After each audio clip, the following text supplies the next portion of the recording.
Ne visada mes turime daug laiko, kad galėtume parodyti tam tikrą gaminį iš pačios geriausios pusės. Ir iš tikrųjų, kadangi mūsų gaminių yra be galo daug ir pačių įvairiausių, o reikia labai greito ir efektyvaus rezultato, aš labai visoms rekomenduoju turėti štai šitą tokį mažą dėžutę. Kas tai yra? Tai yra antakių šešėlių paletė. Dažnai, kai pasakai žmogui, jog tai yra šešėlių paletė, visi sako, oi ne, aš nesinaudoju akių šešėliais. Šitas dalykas labai yra paprastas, tai yra tokia mažytė paletytė, joje yra kelios spalvos ir yra specialus dar atspalvys vaškučio, su kuriuo jūs galite antakius specialiai paryškinti. Taigi, pirmiausia, kadangi mūsų modelis šiuo atveju yra blondinė mergaitė ir apskritai bet kuriuo atveju dienos metui, aš visada rekomenduoju štai šią šviesią spalvytę, kad jinai nebūtų per daug ryški. Taigi, mes paimame ir labai paprastai paryškiname. Šie antakių šešėliai duoda labai natūralų efektą, labai gražų, tolygų padengimą tarp plaukelių pačių. Tai nereiškia, kad jūs nudažysite plaukučius, tai reiškia, kad jūs padengsite plotą tarp plaukučių, likusį tuščią. Nes dažnai moterys sako, jog, oi, aš dažau antakius ir eina ten kažkur į grožio salonus, bet ką jos padaro? Jos nudažo iš tikrųjų vien tik tai plaukelius, o tarpeliai liekasi nepadengti niekuo. Ir dėl to antakius vis tiek reikia koreguoti. Jeigu mes darome visą tai su pieštuku, ką mes tada turime? Mes tada turime labai tokį rezultatą brūkšninį, kurį reikia dar papildomai koreguoti. Dabar matote iš karto, kaip atrodo vienas antakis ir kitas. Aš vos prisiliečiau. Prašome, ką mūsų auditorija sako.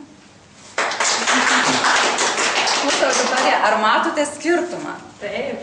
Skirtumas matosi. Taip. Matėte, kiek kartų aš priliečiau prie paletės? 2 kartus prisiliečiau. Vos. Nereikia nieko ryškiai daryti. Ar antrą padaryti tau, Sandra, ar nepadaryti antrą?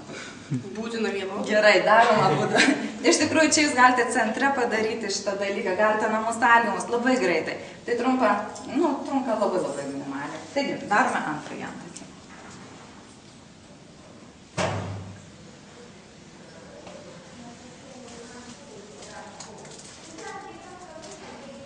Dar būtų galima, aišku, padaryti nuotrauką prieš ir po, bet šį kartą mes jos nedarėme. Tiesiog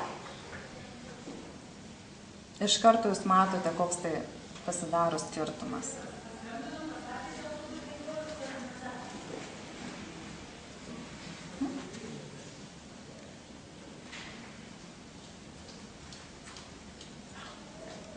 Jeigu mums truputėlį trūksta kažkur tai spalvos, šiek tiek, ar ne, mes galime vos paimti iš tamsiojo šešėlio. Tarkime, štai šitą vietą, ar ne?